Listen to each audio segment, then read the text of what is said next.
Tout le monde a dans ses placards au moins quelques verres à moutarde, souvent ornés de quelques héros pour enfants.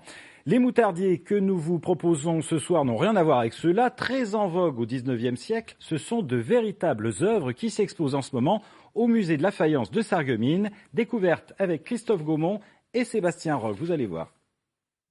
Ils auront connu leur heure de gloire dans la deuxième partie du 19e siècle.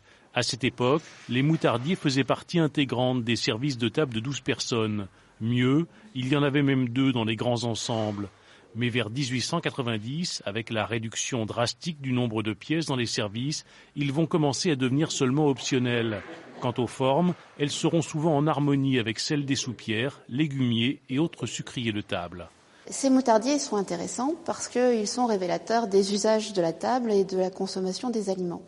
Ils apparaissent très tôt dans les catalogues de tarifs de la manufacture dès 1801 et ils vont accompagner comme ça toute la fin du 19e siècle, le début du 20e, avec des fonctions différentes, puisque vous voyez, on a des moutardiers qui accompagnent des services de table, et puis on a des pots à moutarde qui vont plutôt équiper les épiceries, puisque la moutarde a été vendue au détail pendant longtemps.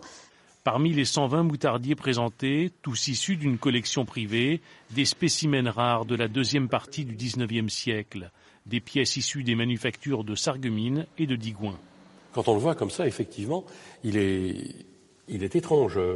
Ça ressemblerait plutôt à un truc à confiture ou je ne sais trop quoi, mais c'est bien un moutardier. Celui qui est juste à côté, le pingouin, est très recherché aussi, mais quand même, on doit le dire, moins rare. Des moutardiers, des pots à moutarde visibles au musée de la faïence de Sarreguemines jusqu'au 22 avril. C'est en